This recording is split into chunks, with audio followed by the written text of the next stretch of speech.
Друзья, посмотрите, вот такая красота у меня получилась.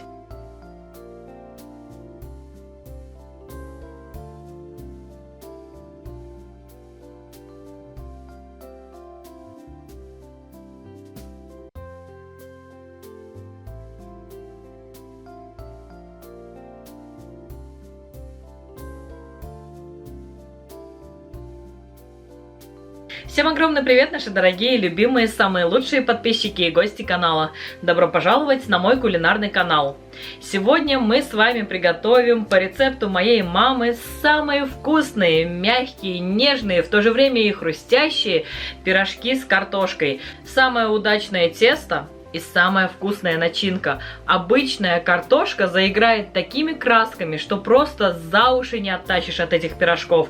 Оставайтесь со мной, сейчас подробно расскажу, как приготовить мамины пирожки с картошкой. Мы начинаем.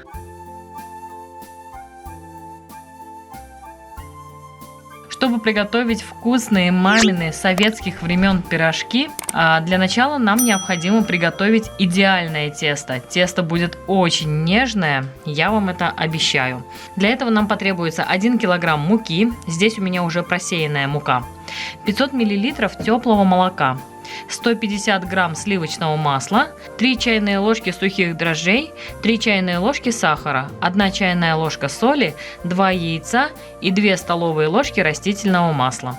Для начала нам необходимо растопить в микроволновке или на водяной бане, как вам больше удобно, сливочное масло. Масло я растопила, пока в сторону убираю. Далее беру чашку с мукой, делаю углубление и в это углубление отправляю все сухие ингредиенты. Это у нас 3 чайные ложки сухих дрожжей, 1 чайная ложка соли, 3 чайные ложки сахара и перемешиваю. Далее делаю опять углубление и в это углубление отправляю 2 яйца. К яйцам отправляю растительное масло, 500 миллилитров теплого молока и 150 грамм заранее растопленного сливочного масла. Все, замешиваем очень мягкое, нежное тесто. У меня есть вот такая вот штука для замешивания теста. Я вам хочу сказать, что в принципе меня все устраивает. Единственное, что сразу предупреждаю, она ломается в первый же день. Вот это вот синяя изолентой, мне вот так Алексей ее завернул, потому что выскакивает вот с этой стороны. Первый раз, когда у меня выскочила, я даже испугалась. Поэтому, если вы будете заказывать такую вот штуку для замешивания теста, обязательно сразу укрепляйте вот эти вот места, они выскакивают, вот эти вот с двух сторон. Я при помощи этой штуки вот так замешиваю тесто. Когда уже тесто у меня собралось вот так в комок, тогда я очищаю эту штуку, тестозамешиватель. Вот так легко очищается он. И продолжаю вымешивать руками. Все равно, как ни крути, руками удобнее. Просто вот это вот самый первоначальный этап замешивания теста я выполняю при помощи вот этого тестозамешивателя. А дальше уже руками вымешиваю.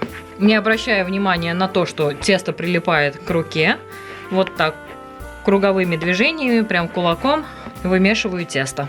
Все, друзья, тесто я замесила. Посмотрите, оно очень-очень нежное получается, но при этом не липнет к рукам, видите, и к чашке. Вот такое тесто. Очень нежное. Все, вот так разравниваю его. Далее накрываю либо пищевой пленкой, либо пакетом. Затем кухонным полотенцем.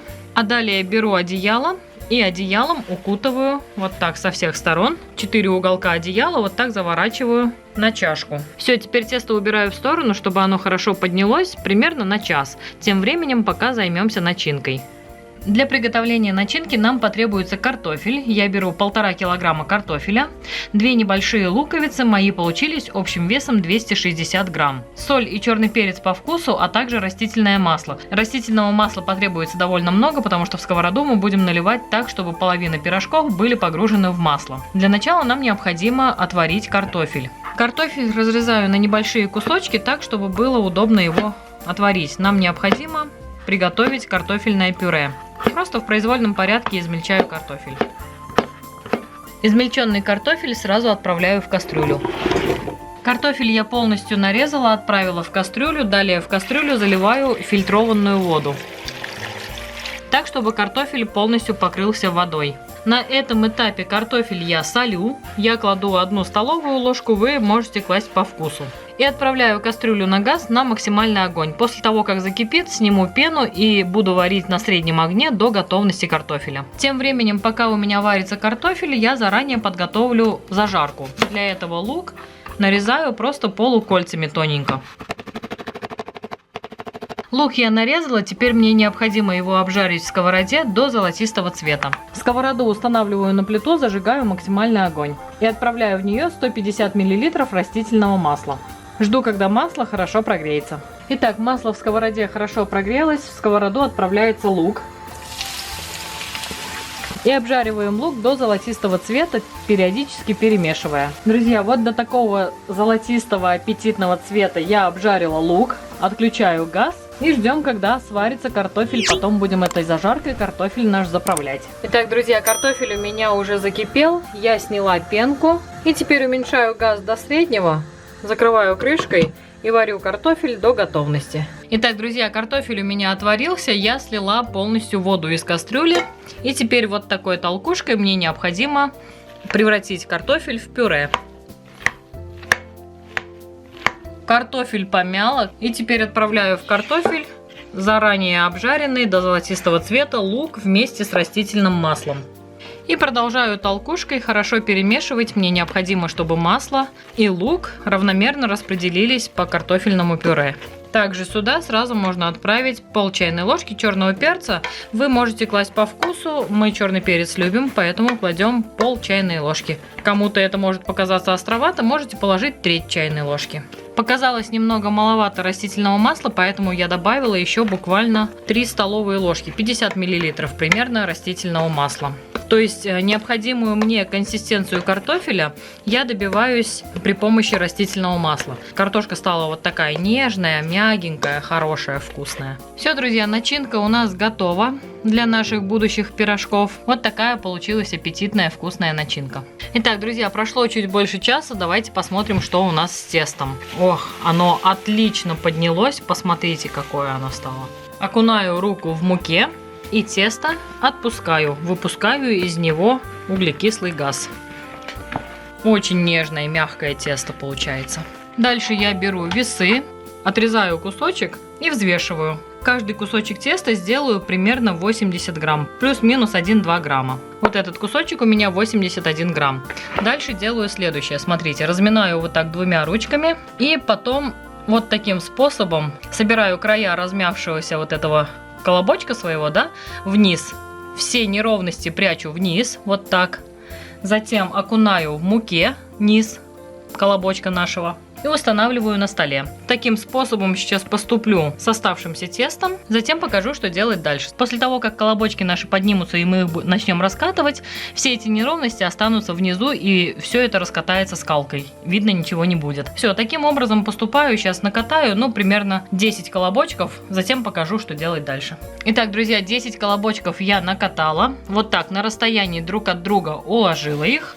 И теперь, чтобы они у меня не подсыхали, накрываю вот так пакетом. Можно накрыть пищевой пленкой. Оставляю колобочки буквально минут на 15, чтобы они еще раз поднялись. Итак, друзья, пока я выжидаю 15 минут, чтобы не терять времени зря, на другом столе я вот так оставшееся тесто тоже порезала на порционные кусочки и скатала колобочки. У меня получилось 11 стандартных по 80-82 грамма и 2 вот таких малыша по 61 грамму. Итого у нас будет 23 пирожка. Эти колобочки я тоже накрываю, и им также необходимо в течение 15 минут настояться, чтобы они поднялись еще, увеличились в объеме. Если пройдет чуть больше времени, пока я буду заниматься первой партией колобочков, ничего страшного, пусть стоят. Вот так, главное, чтобы они были накрыты и не заветрились. А тем временем прошло у меня 15 минут, первая партия колобочков увеличилась в объеме, и теперь, начиная вот с самого первого, который был сформирован самым первым, вот так поочередно я буду брать каждый и лепить пирожки. Сейчас покажу как.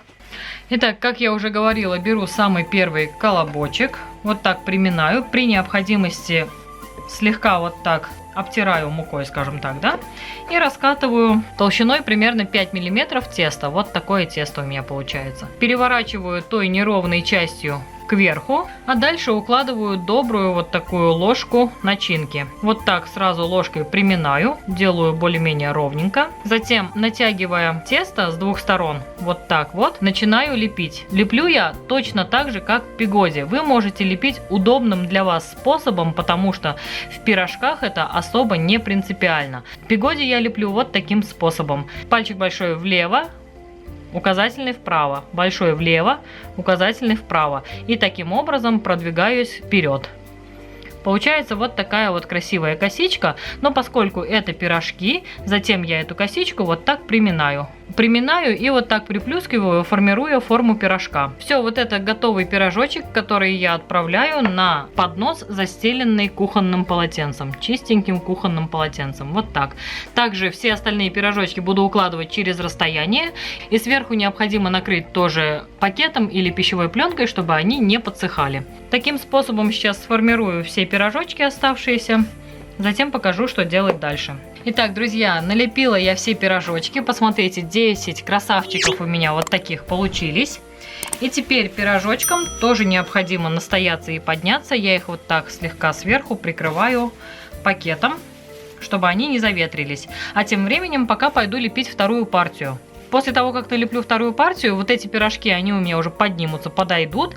И после этого мы их будем вместе с вами жарить. Итак, друзья, вторую партию пирожочков я тоже налепила. Теперь первые пирожочки раскрываю и накрываю вторые пирожочки. А первые, посмотрите, как поднялись, какие пышечки, какие красавчики, да? Кому нравится, ставьте лайк. А вторые будут лежать на столе, тоже подходить, пока я буду жарить теперь первую партию. Пойдемте к плите. Сковорода у меня на плите. Зажигаю газ до полного. В этой сковороде чуть ранее я обжаривала лук. И теперь заливаю масло примерно на 1 сантиметр толщиной. Жду, когда масло очень хорошо прогреется. Итак, друзья, масло у меня очень хорошо прогрелось. И теперь аккуратно берем пирожочек и опускаем в горячее масло.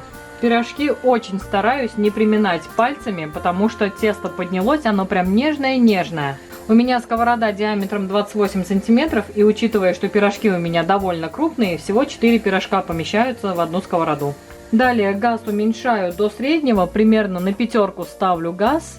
И обжариваю до золотистого цвета с двух сторон. Крышкой не накрываю, жарю специально на среднем огне, чтобы пирожочки полностью у меня тесто от пирожков прожарилось. Начинка-то у нас готовая, а тесто прожарится на среднем огне. Увеличила газ до 7, потому что пирожочки у меня совсем перестали кипеть. А сейчас, видите, слегка масло по краям кипит. Вот так оно должно кипеть, чтобы тесто хорошо прожарилось. Тем временем, пока у меня жарятся пирожки, я беру большой поднос, который застилаю несколькими слоями бумажного кухонного полотенца. Все, когда пирожки у меня будут готовы, они отправятся вот на этот поднос, застеленный полотенцами. Посмотрите, друзья, несмотря на то, что слегка прям кипит у меня масло, пирожочки снизу уже довольно аппетитно зарумянились. Соответственно, на этом этапе я их должна перевернуть на обратную сторону. Это все дело у меня происходит на 7. Сейчас я уменьшу до 6. Контролируйте газ самостоятельно, то есть у вас должно происходить небольшое кипение. Сейчас я уменьшила до 5. Если будет масло кипеть сильно, пирожки быстро зажарятся и внутри теста останется сырым. Нам необходимо умеренное, медленное кипение масла. Все, таким способом до золотистого цвета обжариваю с обратной стороны, после чего наши пирожочки будут готовы, и их можно будет подавать прям с пылу с жару к столу. С пылу с жару они будут очень такими хрустящими, вкусными, нежными, внутри нежные, снаружи хрустящие. Но когда они слегка остынут, они станут мягенькими, нежными со всех сторон. Обжариваю вот на таком медленном кипении масла теперь с обратной стороны. Когда практически масло у меня перестало кипеть, я газ опять увеличила до 7. Все, друзья, посмотрите, с обратной стороны пирожки у меня также обжарились. И теперь, чтобы их не протыкать вилкой, снимать пирожки с огня я буду при помощи вот таких щипцов. И на поднос, который я заранее подготовила. Вот такие красавцы у меня уже получаются. Сейчас таким способом обжарю все оставшиеся пирожки, затем покажу, что у меня получилось. Друзья, посмотрите, вот такая красота у меня получилась. Вот такие довольно большие пирожочки, аппетитные, посмотрите. Ох, прям золотистые, да? Таких больших пирожочков у меня получилось 21 штучка. И 2 еще вот таких малыша. Они поменьше, чем те, которые цветочком у меня выложены. Вот, итого 23 пирожка. Очень аппетитные. Посмотрите, какой оригинальный, красивый цветок я собрала из этих пирожочков. Кому нравится, обязательно ставьте лайк. Итак, друзья, сейчас один пирожочек я открою и покажу, что там внутри. Посмотрите, он нежный-нежный. Друзья, вы только посмотрите, как это выглядит. Начинки много, тесто нежное-нежное. Вы только посмотрите. Оно прям вот прикасаешься, и оно прям продавливается. Нежное-нежное, при этом теста немного, начинки много. Это наши самые любимые пирожки с картошкой из нашего детства. Ну а нам с Алексеем не терпится всю эту вкусноту попробовать на нашем мукбанг-канале, куда мы вас всех и приглашаем. Ссылка, как всегда, внизу в описании под этим видео. Ну а это видео, если вам понравилось, ставьте обязательно пальчики вверх, подписывайтесь на канал, пишите комментарии. Нам очень приятно с вами общаться. Это мотивирует снимать для вас еще больше вкусных и интересных рецептов. Огромное всем спасибо за лайки, за комментарии, за пожелания, а также всем спасибо за просмотр. Всем пока-пока, приходите еще, увидимся снова.